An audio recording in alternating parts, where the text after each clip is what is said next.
Hey everyone, it's Matt here again with another video. Just wanted to kind of run by what I did here for this problem I had. So the problem I was having, so we were making more of these housings. It's the opposite side of this one. The adapters go like this, or they, go like that. Pretty basic. However, when we were manufacturing more of the housings, the fitting that holds the nut on looks like this. And we were out, or at least running out. So I was okay, so I have to either make a whole bunch more, or I can try something new. So I tried something new. First thing I did, make a little test piece just to kind of get a starting point, and it was clearly not the right size. That's fine. Moved it up to this.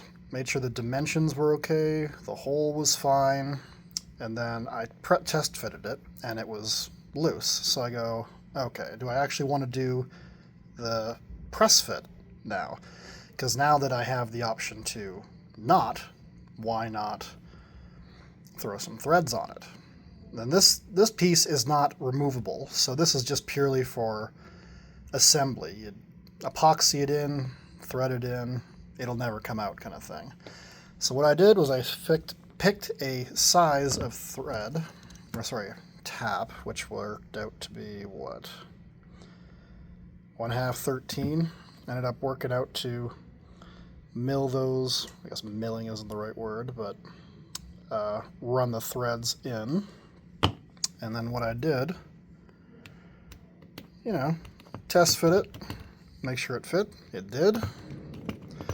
So I bumped it up to the final material that I would end up doing it in, which is a carbon fiber polycarbonate. Now, I also did recess that part there, just purely because it's the same there. And that's because, well, this is a fully assembled bit, but the tip there, you can see it, is a retaining clip.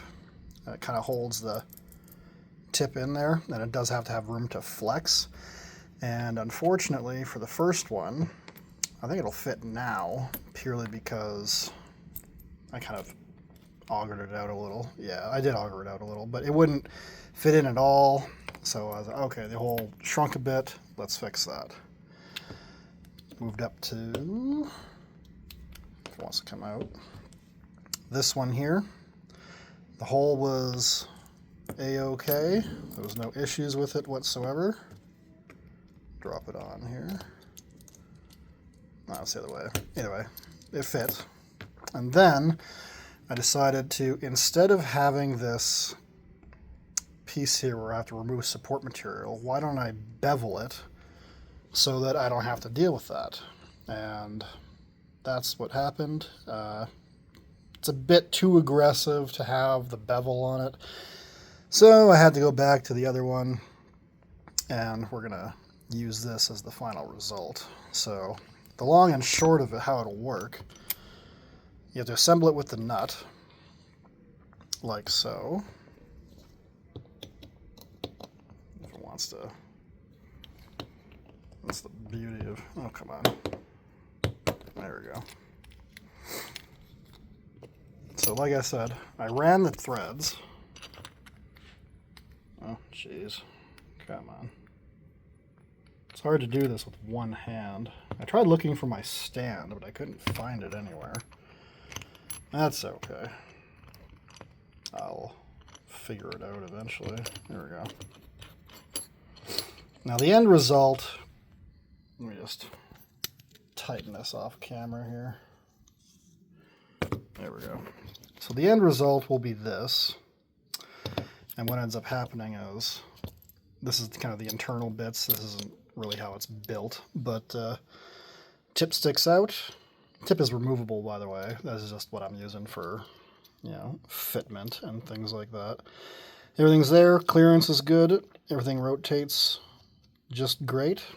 And yeah, that'll work. And like I said, this piece will end up being epoxied at the same time as it's threaded in, because this piece is never supposed to come out at all.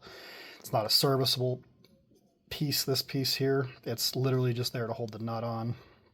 so everything else can work properly. You can still open the adapter when they're, you know, needing to be like re-greased or something like that. Just the fittings here and here, they're not removable, or they're not supposed to be anyway.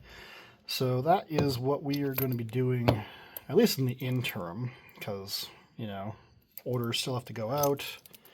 I still need to have stock and whatnot, and making these in steel will, like I can't turn, you know, several thousand in a matter of a day. Like, it's just not doable. It will get replaced in metal, but it's a nice stopgap in the meantime. But yeah, I had a few different prototypes, got to it eventually. You know, ran the tap manually. I did try running the tap with a drill, and it ended up going in crooked the one time, so that's just not that one time. And like I said, it's only a temporary stopgap, just so I can get things moving, so that's nice. So yeah, I'll, ooh, jeez, yeah. I guess it falls out because it doesn't have the rest of it in. Anyway, but that's what we did. It's one of the few things we can do here. We do a lot of work with the 3D printer for a lot of custom solutions. A lot of stuff we get, like we'll get a lot of things with is it MGBs, and they have this weird fitting to go into the transmission that's made out of plastic, like a nylon, but the threading is so fine that the threading is just destroyed from use, kind of thing. People threading it on, threading it off over the years.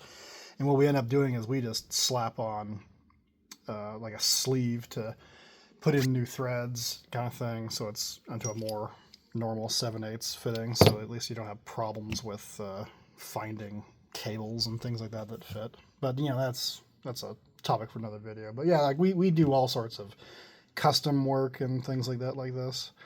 So if anything else like that interests you, let me know. I can make some more videos about it.